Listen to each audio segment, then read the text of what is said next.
Hi అందరికీ. ఈరోజు full day పిల్లలకి ఏమేమి ఇచ్చేసాను అనేసి షార్ట్గా చూసేయండి. చాలా హెల్తీగా కొన్ని రెసిపీస్ అయితే చేశాను, ఎస్పెషల్లీ సమ్మర్ కాబట్టి మార్నింగ్ బ్రేక్ఫాస్ట్ నుంచి నైట్ డిన్నర్ వరకు. సో మీకు ఏదైనా నచ్చితే మీరు మీ పిల్లలకి ఖచ్చితంగా ట్రై చేయండి, ఓకేనా? వీడియో ఎండింగ్ వరకు చూడండి. సో ఇది వచ్చేసి మా కన్నయ్య స్కూల్ అయిపోయిన తర్వాతకే అండి, ప్రశాంతంగా ఉంటుంది అనేసి. చాలా డేస్ అయిందిలేండి వడలు చెయ్యక, అందుకని వడలు గారెలు ఏదన్నా శనగలు నైటే నానబెట్టేసుకున్నాను. పిల్లలైతే ఇంకా లేవలేదు. నేనే మార్నింగ్ లేచి ఫ్రెష్ అప్ అయిపోయి ఇల్లంతా నీట్గా చేసుకున్నానండి. 3-4 డేస్ నుంచి ఇల్లు మొత్తం నీట్ చేసుకోవడమే సరిపోతుంది, ఫెస్టివల్ ఉందనేసి. అండ్ ఇక్కడ వచ్చేసి చూడండి, పాలు మాకు ఎంత చిక్కగా వస్తాయంటే, నేను ఇంత చిక్కటి పాలు నిజంగా చెప్పాలంటే హైదరాబాద్లో ఉన్నప్పుడు కూడా చూడలేదండి. పాల ప్యాకెట్ మార్నింగ్ పెట్టడానికి వచ్చినప్పుడైతే నేను తీసుకుంటా చూడండి, వేడిగా ఉంటాయి ఆ ప్యాకెట్ అయితే. నెక్స్ట్ కొంచెం అలా లేట్ అయినా కూడా ఇంకా మళ్ళీ అంటే ఖరాబ్ అయిపోతాయి అని ఫ్రిడ్జ్లో పెడతాను. మీగడ అయితే ఫుల్ వచ్చేస్తుంది. బాగున్నాయి మిల్క్ అయితే. పిల్లలకు కూడా మంచిగా అంటే మంచి పాలు దొరికినాయి అని నాకు అనిపిస్తుంది ముంబైకి వచ్చినాక. చాలా డేస్ అయింది టీ తాగాక. సర్లే పిల్లలు లేవలేదు కదా అని అల్లం టీ పెట్టేసుకుంటున్నాను. నెక్స్ట్ అయితే నేను ఇది శనగలతోటి గారెలు చేస్తున్నాను. చిన్న అల్లం ముక్క, వెల్లిపాయలు, కరివేపాకు, ఎండు కొబ్బరి కూడా కొంచెం అంత వేసుకొని మంచిగా కరివేపాకు, పచ్చిమిర్చి చిన్నది కారం తగ్గట్టు, కొత్తిమీర, పుదీనా ఉంటే వేసుకోండి. నెక్స్ట్ నానబెట్టేసుకున్న శనగలు కూడా మిక్సీ పట్టుకోవాలి. కొంచెం కూడా వాటర్ వేయకుండానే నేను మిక్సీ పడతాను. ఏదో రకంగా ఇవ్వడానికి ట్రై చేస్తానండి నేను. పప్పులు, శనగలే కానీ బొబ్బర్లు, పెసర్లు జస్ట్ టైం లేకుంటే ఉడకపెట్టి అయినా ఇచ్చేస్తాను, వాళ్ళే తింటారు, మంచి ప్రోటీన్స్ ఉంటాయి కదా అని. ఇంకా చాలా డేస్ అయిందండి. ఈరోజైతే ప్రశాంతంగా వీడియో స్టార్ట్ చేసుకున్నాను నేను. ఫుల్ బిజీగా ఉన్నాను ఇంట్లో వర్క్ వల్ల. మొన్నటి వరకు కన్నయ్యకి ఎగ్జామ్స్, చాలా హడావిడిగా ఉండే. ఇప్పుడైతే నాకు మైండ్ రిలాక్స్గా ఉంది. సో ఈ విధంగా శనగలు కూడా. నెక్స్ట్ డే వచ్చేసి ఉగాది ఉందండి, తెల్లవారితే ఉగాది. సో అన్నీ నీట్గా చేసేసుకొని మొత్తం 2 డేస్ నుంచి ఇంకా ఈరోజు మార్నింగ్ అయితే ఇల్లు కూడా మొత్తం తుడిచిపెట్టేసుకున్నాను. సో ఫెస్టివల్ రోజు మళ్ళీ తుడుచుకోవచ్చు, కానీ ముందే నీట్గా చేసుకుంటే ఆ రోజు అంతా ఎక్కువ స్ట్రెస్ ఉండదని. ఈలోపే మిన్ను లేసాడు, మిక్సీ పట్టాను కదా అందుకే.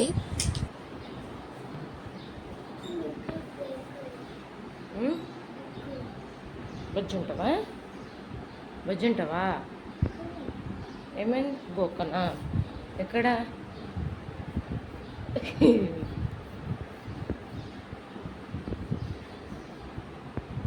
హ్యాపీ గోకొచ్చింది అమ్మో. బుచ్చుకుంటావా ఉయ్యాలా?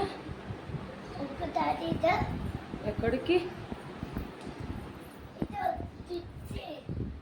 బీరువా వచ్చిందా? ఓకే చల్. అన్నీ నీట్గా ఉండాలి, ఓపెన్గా ఏది ఉండొద్దు ఎక్కడివి అక్కడనే. ఆ మిక్సీ సౌండ్కి లేచి వెంటనే ఉయ్యాలలో పడుకుంటాడండి. టైం జస్ట్ ఈరోజు వాళ్ళ నాన్న త్వరగా వెళ్ళారు బ్యాంకుకి. లంచ్ కూడా ఏం లేదు, అక్కడనే చేస్తామన్నారు. మార్నింగ్ బ్రేక్ఫాస్ట్ ఒకటి కూడా తన కోసం మకాన చేసి పంపాను. ఇంకా ఎలాగూ లేసాను అనేసి ఇల్లంతా నీట్గా చేసుకొని తూడ్చుకున్నాను. మెన్ను లేచి ఉయ్యాలలో పడుకున్నాను. టైం వచ్చేసి జస్ట్ 7:45 అవుతుంది అనుకుంటా. నేను కూడా ఫ్రెష్ అప్ అయిపోయాను కదా, ఇంకా అది మిక్సీ పట్టి పక్కన పెట్టేశాను. వెంటనే పడుకుంటాడండి, అంత ఎర్లీగా లేవాడు మిన్ను. కన్నయ్య కూడా హాలిడేస్ కాబట్టి హ్యాపీగా పడుకున్నాను. నిన్నటి వరకు బాగా బిజీగా ఉండే. ఇంకా నేను కూడా హాయిగా పిల్లలు పడుకున్నారని కొంచెం టీ తాగాను. సమ్మర్ కదా, ఏదో ఒక యాక్టివిటీ బుక్స్ కొన్ని అమెజాన్లో ఆర్డర్ పెట్టానండి. డ్రాయింగ్ అలాంటివి ఇష్టంగా చేసుకుంటాడు మా కన్నయ్య, అందుకని అవన్నీ చూసుకుంటున్నాడు. ఊరెళ్ళే ప్లాన్ ఉంది. సో అది వెళ్ళొచ్చిన తర్వాతకి ఫర్దర్గా ఏదో ఒకటి చూడాలండి. ఇంకా ఈలోపే ఈ హాలిడే ఉన్నప్పుడు పండమంటే అస్సలు పండుకోరు.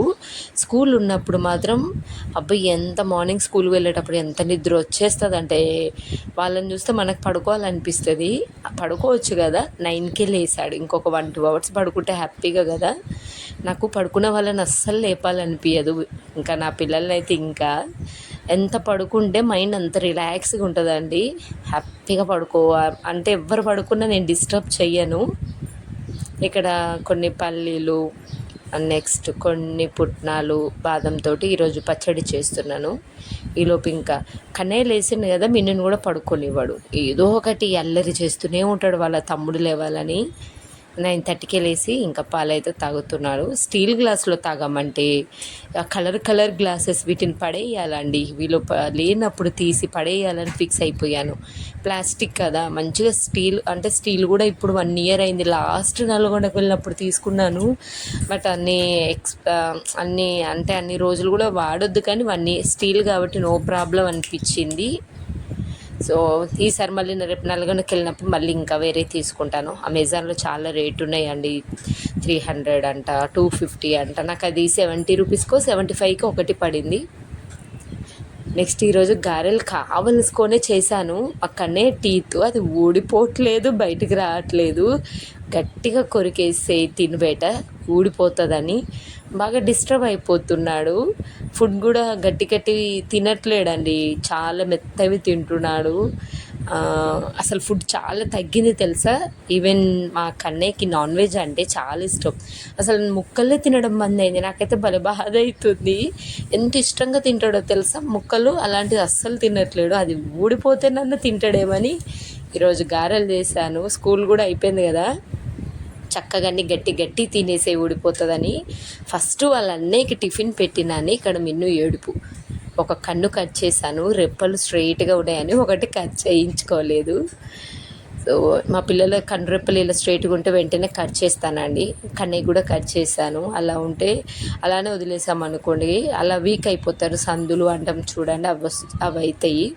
మొన్న ఫ్రూట్స్ తెచ్చుకున్నాము, ఇందులో ఇది నేను మర్చిపోయానండి. అంటే నాకు తెలుసు కానీ ఎందుకు చేయలేదు. బియ్యంలో పెడితే మంచిగా పండుతాయి, తెచ్చి కూడా 2 days అయింది, ఇంకా పండలేదు.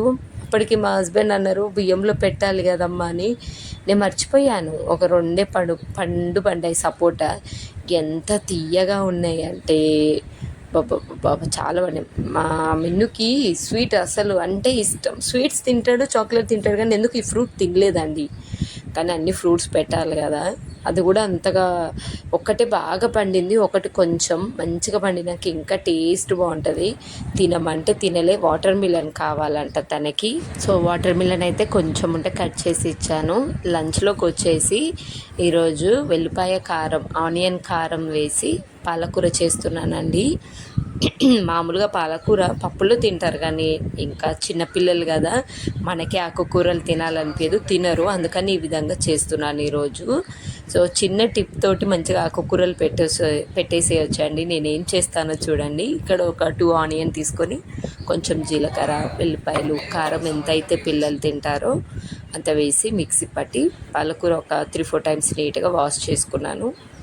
ఆయిల్లో కొంచెం ఎండుమిర్చి, వెల్లిపాయలు నేను అందులోనే మిక్సీ పట్టాను కాబట్టి ఇంకా ఘాటు ఉంటుందని ఏం వేయలే. జీలకర్ర, ఆవాలు వేసాను.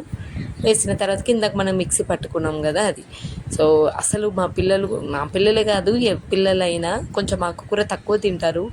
నాకే ఇష్టం ఉండదు తెలుసా అండి. పాలకూర అంటే కష్టంగా తింటాను. ఇంకా మా పిల్లల ముందు ఏదో అలా తినడానికి ట్రై చేస్తానే కానీ వాళ్ళే బాధ అవుతుంది నాకు అది తినాలంటే. ముందు రోజు వచ్చేసి చికెన్ తీసుకొని వచ్చారు. సో నెక్స్ట్ డే ఏం చేయాలో మనకు ఆల్రెడీ ఐడియా ఉంటుంది కదా. కొంచెం అంటే పాలకూరనే కాదు, మామూలుగా ముందు రోజు నైట్ తెచ్చుకుంటే చికెన్ నెక్స్ట్ డేకి కొంచెమైనా ఉంచుతాను. మా కన్నయ్య ఖచ్చితంగా అడుగుతాడండి, ముందు రోజు తింటాం కదా, నెక్స్ట్ డే చికెన్ ఉందా అమ్మ అని అడుగుతాడు. అందుకే కొద్దిగా తీస్తాను అన్నట్టు. సో అది ఉందని దాన్ని చూయించుకుంటూ ఇది తినిపించవచ్చు అనేసి ఇట్లా ప్లాన్ చేశాను. మంచిగా మనకు ఆకుకూర అంతా మగ్గిన తర్వాతకి అందులో కొంచెం ఉప్పు, పసుపు, ధనియాల పొడి అంతే. బాగుంటుందండి కారం, మంచి టేస్ట్ ఉంటుంది వెల్లిపాయ కారంతో చేస్తే. ఇది వచ్చేసి ముందు రోజు నైట్ చికెను, అది ఒక ముక్క పెట్టేసి పాలకూర మొత్తం తినిపిస్తాను అన్నట్టు. నాన్ వెజ్ అంటే మా పిల్లలకి ఇష్టం కదా, అలా అందుకనేసి పాలకూర మరి తీసుకొని వచ్చాను. నాన్ వెజ్ ఈ విధంగా ఉంటే, అంటే నాన్ వెజ్ తినే పిల్లలకి అది చూయించుకుంటూ కొంచెం ముక్క ఇందులో పెట్టేసుకుంటూ తినిపియండి. మంచిగా తిన్నారు. ఇంకా ఎలాగో తింటున్నారని ఆకుకూరకే పెట్టాను. పాలకూర మంచిది కదా అందుకనేసి అయితే నెక్స్ట్ ఆఫ్టర్నూన్ పడుకున్నారు. కన్నయ్య ఏం పడుకోలేండి, మార్నింగ్ త్వరగా లేసారు. ఆఫ్టర్నూన్ పడుకోమంటే 4:30 వరకు సతాయించాడు. టేబుల్స్ నేర్పించాను, ఇంకా 10 టేబుల్ వరకు వచ్చండి. మళ్ళీ ఎక్కడ మర్చిపోతాడో ఏమని మళ్ళీ రివిజన్ లాగా చేపిస్తున్నాను. అందుకనేసి ఇంకా అది చదివించిన తర్వాతకి స్నాక్కి నేను మా అక్క ఉండే స్వీట్ కార్న్ నేను కుక్ చేసి ఇద్దామనుకున్నాను, కానీ స్వీట్ అడిగారు పిల్లలు. సరేలే అనేసి, ఇది చాలా డేస్ అయింది బ్రెడ్ని రోస్టెడ్ చేయక, అందుకని ఈ విధంగా చేశాను. స్వీట్ తినాలన్నా కేక్ తినాలన్నా ఈ విధంగా మీరు ట్రై చేయండి. ఒక 2 బ్రెడ్ స్లైసెస్ మంచిగా నెయ్యిలో రోస్ట్ చేసినాక మిల్క్తో ఎందుకు చేయాలంటే, కుక్ చేయాలంటే మొత్తం మెత్తగా ఉంటుంది, డెలిషియస్గా ఉంటుంది. ఆ వేడి తగ్గిపోయిన తర్వాతకి పైనుంచి కొంచెం హనీ వేసుకోండి. వేడి మీద వేయకండి, స్టవ్ పైన కూడా వేయకూడదు. తీసిన తర్వాతకి కొంచెం కూల్ అయినాక, నార్మల్ కూల్ అయినా పర్లేదు, బాగుంటుంది. స్వీట్ ఇష్టపడే పిల్లలకైతే అంత బాగా ఇష్టపడతారు. ఇంకా స్నాక్ అయితే అదే సింపుల్గా. నెక్స్ట్ ఇంకా మిల్క్ అయితే పెట్టాను, ఇది తిన్న తర్వాతకి పాలు తాగుతారని చెప్పాను కదా. కన్నయ్య స్కూల్కి వెళ్ళకుంటే మిన్నుని కూడా పడుకోనివాడు. కొంచెం సేపు ఏమో పడుకున్నాడు, మిన్నుని కూడా లేపాడు. ఈ విధంగా ఒకసారి టేస్ట్ వేడిగా ఉంది కదా తినిపించాను. పిల్లలకైతే భలే నచ్చింది, మళ్ళీ చేయమన్నారు. సో ఇంకొక బ్రెడ్ స్లైసెస్ 2 ఉన్నాయి కాబట్టి సరిపోయినాయి, లేకుంటే ఇంకా అంతే ఉండేది. సో ఒక 4 ఉండే, 2 చేశాను. తింటారో తినరో, అప్పుడెప్పుడో చేశాను కదా అని. మళ్ళీ చేయనా? బాగుందా? మళ్ళీ చేయనా? సరే, మళ్ళీ చేయమంటే మళ్ళీ ఇంకొక 2 బ్రెడ్ స్లైసెస్ ఉంటే చేశాను. మా కన్నయ్యకి అయితే బాగా నచ్చింది, టీత్ ఊడిపోతున్నాయి కదా మెత్తగా ఉండేసరికి. సో ఇంకా పిల్లలు పాలు తాగేసి వాళ్ళైతే ఆడుకుంటున్నారు. ఈరోజు నైట్ డిన్నర్లోకి సమ్మర్ వచ్చింది కదండి, ఆఫ్టర్నూన్ లేదంటే నైట్ కాకుండా ఆఫ్టర్నూన్ రసం చేస్తున్నాను. పప్పుచారు లేదంటే మిరియాల రసం ఏదో ఒకటి. ఈరోజు వచ్చేసి పచ్చి మామిడికాయతోటి పులుసులాగా చేస్తున్నాను. మీరు ఎప్పుడైనా ట్రై చేశారా? ట్రై చేయకుంటే ట్రై చేయండి, బాగుంటుంది. సో ఇది కొంచెం పుల్లగా ఉంది, అందుకే ఇంత పెద్దది తీసుకున్నాను. పులుపు ఎక్కువ ఉన్నదైతే చిన్నదైనా సరిపోతుంది. సో నేను డైరెక్ట్గా బాయిల్ చేసుకుంటున్నాను. సో పులుసులాగా ఉన్నప్పుడు ఏదో ఒక సైడ్ డిష్ ఉండాలి కదా, అందుకే ఇంకా కాకరకాయ ఏమంటారు కదా, ఇది క్యారెట్ ఫ్రై చేస్తున్నాను. సో మా పిల్లలు క్యారెట్ తింటారు కాబట్టి ఇలా చిన్నగా కట్ చేసుకున్నాను. ఇంకా అస్సలు తినని పిల్లలకైతే తురుముకోండి. కొంచెం ఈ విధంగా నైట్ డిన్నర్ ఫాస్ట్గా చేస్తున్నానండి, తినేసి బయటికి వెళ్ళాలి. చాలా పెండింగ్ వర్క్స్ ఉన్నాయి, అవన్నీ ఫర్దర్ వీడియోలో చెప్తాను. నేను కన్నయ్యకి కేవీలో కూడా అప్లై చేశాము. ఎన్ని మెంటల్ టెన్షన్స్ ఉన్నాయి అంటే అబ్బబ్బబ్బా, మనిషికి తిండి లేకపోయినా పర్లే కానీ మెంటల్ టెన్షన్స్ ఉండొద్దండి. అసలు చాలా సఫర్ అవుతున్నాం. అవన్నీ ఫర్దర్ వీడియోలో అయితే మీతో నేను షేర్ చేసుకుంటానులేండి. అందుకే నేను చాలా ఫాస్ట్గా అయితే చేసి పెట్టేశాను వంట. అయితే తొందరగా తినేసి బయటికి వెళ్దాం అన్నట్టు కదా. ఇంకా మా హస్బెండ్ కూడా ఆఫీస్ నుండి త్వరగా వస్తే త్వరగా వెళ్ళొచ్చు, కానీ ఆడిట్ జరుగుతుందండి. మార్చి మొత్తం ఏమో ఇయర్ ఎండింగ్ అని, ఇప్పుడేమో ఆడిట్ జరుగుతుంది. కొంచెం తొందరగా వస్తానని చెప్పారు. అట్లీస్ట్ 8-9కి వచ్చినా పర్లేదు అనిపించింది. ఇంకా అన్ని ఫర్దర్ వీడియోస్లో మీతో షేర్ చేసుకుంటాను. కొంచెం బిజీగా ఉండొచ్చు నేను. సో మీకు బ్లాగ్ కొంచెం లేట్గా వచ్చేస్తాయి తప్ప మధ్యలో రెసిపీస్ అయితే పెడుతుంటాను. ఓకేనా? ఖచ్చితంగా వీడియోస్ని ఫాలో అవ్వండి, మంచిగా మీకు కూడా నచ్చుతాయి. ఓకే. నెక్స్ట్ వచ్చేసి ఇక నేను మామిడికాయని బాయిల్ చేసుకున్నా కదా, దానిపైన తొక్క తీసేస్తే గుజ్జు త్వరగా వస్తుంది. ముందే చెప్తున్నాను, ఎక్కువ పుల్లగా ఏం లేదు కాబట్టి అంత పెద్దది తీసుకున్నాను, నార్మల్గా ఉంది. సో పులుపు ఎక్కువ ఉంటే చిన్నది తీసేసుకొని మంచిగా గుజ్జు అంతా తీసి అందులో సాల్ట్, పసుపు, కొంచెం పచ్చి ఆనియన్ వేసి మంచిగా పక్కకు పెట్టేసేయండి. ఉప్పు కారం పులుపుకి సరిపోయినట్టు కదా పెట్టి, నెక్స్ట్ ఇంకా నార్మల్గా పోపు వేసుకోవడమే. చల్లారిన తర్వాతకి చిక్కగా అవుతుంది, భలే బాగుంటుందండి పచ్చి మామిడికాయ పులుసు. పులుపు ఇష్టపడే వాళ్ళకైతే బాగా ఇష్టం. మా హస్బెండ్కి అస్సలు తినలేదులేండి, తనకి పులుపు అస్సలు నచ్చదు. బట్ పిల్లలు మా మిన్ను బాగా ఎంజాయ్ చేశాడు, కన్నయ్య కొద్దిగా. అందుకే సైడ్కి క్యారెట్ ఎగ్ ఫ్రై చేశాను. సో ఫుల్ డే ఈ విధంగా ప్లాన్ చేశానండి. ఓకేనా?